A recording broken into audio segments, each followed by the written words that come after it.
I have been following Christ all my life. I've been a Christ follower for over 30 years. I've been following Jesus for as long as I can remember. I've been a Christ follower for over 5 years. I've been following Christ for 21 years. I've been following Christ for 20 years. Around the time that I started to use drugs was during the time that I was in a toxic relationship, and it was very painful. And so I chose to use to numb the pain. I have to say, single motherhood is not something I anticipated for my life. No one, when they get married, wants to get a divorce.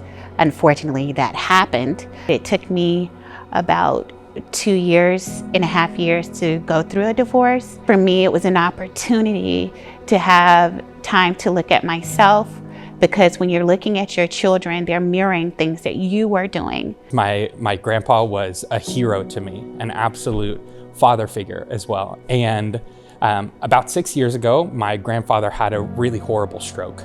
They really didn't think that he was going to make it.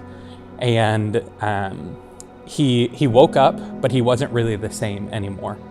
And then for the next few years, I remember praying that God would heal my grandpa. Before the place, I was someone who would always get talked about God to me, but I never really got involved with it myself. I just really did my own thing on Sundays and literally every other day of the week. I met Martin at a ministry in the city that would take place every week, and it was strictly for children. Being there, it made me feel more welcome, learning about everything related to the Bible, related to God, knowing how much He loves me no matter what I do.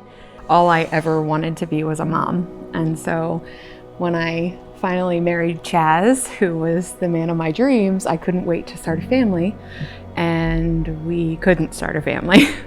So we spent 9 years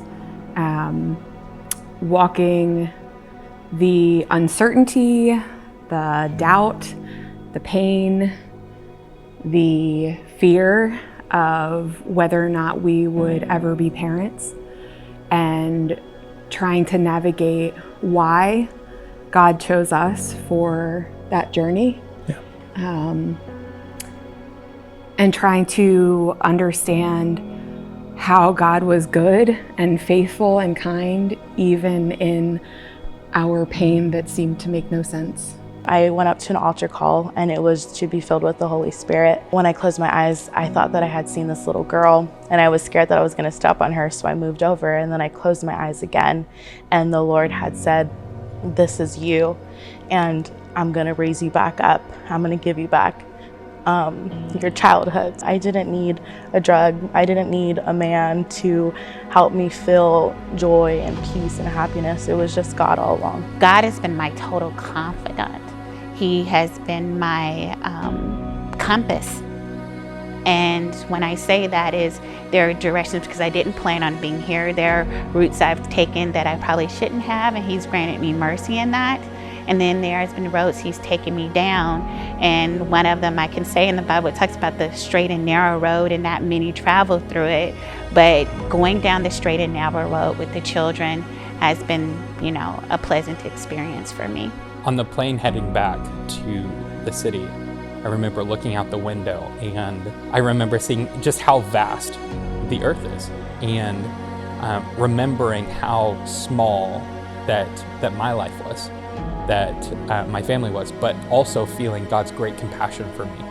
That even though, I'm one of 6 billion, 7 billion, that God still compassionately loves me and compassionately loves my family. Being a part of the place, it was such a beautiful thing, because I knew that even through my mistakes that I made either as a child or I'm still making now, that I knew that God would always love me, He would always be there for me. And it actually just made me feel, like I could still be something. We believe that it was a calling on our lives, Yes. that He chose us to walk through it so that we would know who we are, and that we would know who He created us to be, apart from anything we do in this world. After 9 long years, we found out this past November that we are expecting our first child, a baby boy. The day she has the positive pregnancy test, and says, babe, I think I'm pregnant, and I see the positive pregnancy test, it was almost too good to be true. Every single time I feel him kick inside of Heather's belly, I'm reminded of the goodness and grace of the Father, and that he was there throughout the entire journey, and he's going to be there as we get to be parents. So, in one word, who has Jesus been to you? A father. My confidant. Compassionate. An eye-opener. Empathetic.